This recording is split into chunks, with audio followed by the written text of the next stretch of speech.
పోరాట స్ఫూర్తితో ప్రజా ఉద్యమాలు నిర్వహిస్తామని సిపిఐ సిద్దిపేట జిల్లా కార్యవర్గ సభ్యులు అందే అశోక్ అన్నారు.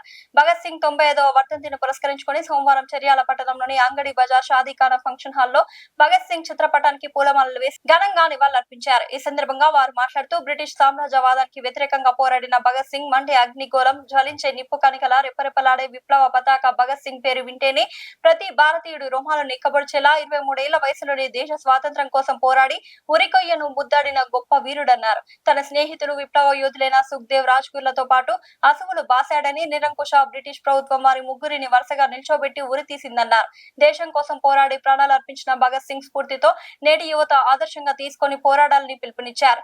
ఈ కార్యక్రమంలో సిపిఐ జిల్లా సమితి సభ్యులు ఈరి భూమయ్య, జంగిలి యాదగిరి, సిపిఐ మండల కోశాధికారి నంగి కనకయ్య, ఏఐవైఎఫ్ జిల్లా నాయకులు గూడెపు సుదర్శన్, కోమరవెల్లి మండల సహాయ కార్యదర్శి బురుకు సత్తయ్య గౌడ్, మహిళా సమైక్య డివిజన్ నాయకురాలు సుంకోజు రజిత, గూడెపు సంతోష, మల్ల మంచయ్య, ఆత్మకూరి హరికృష్ణ, బింగి పోషయ్య, శేఖర్, నవీన్ తదితరులు పాల్గొన్నారు. ఇలాంటి ప్రజల కోసం పోరాడిన మన భగత్ సింగ్ ఈరోజు ఈ 90వ వర్ధంతికి మనము పోరాటంగా ఆయనకు నివాళులు అర్పిస్తూ జోహార్లు.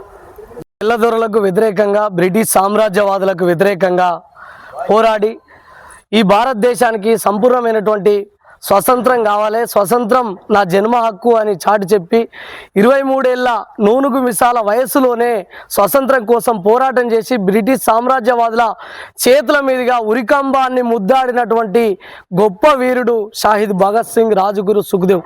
వారిని ఆదర్శంగా తీసుకొని నేటి యువతరం, విద్యార్థులు, యువకులు కూడా ముందుకు సాగాల్సినటువంటి అవసరం ఉంది. ఇలాంటి విప్లవ వీరుని ఆదర్శంగా తీసుకొని మేము భారత కమ్యూనిస్ట్ పార్టీ సిపిఐ ఆధ్వర్యంలో రాబోయే రోజుల్లో భగత్ సింగ్ స్ఫూర్తితోటి ఉద్యమాలు, పోరాటాలు నిర్వహిస్తామని సందర్భంగా తెలియజేస్తూ జోహార్ భగత్ సింగ్ గారికి.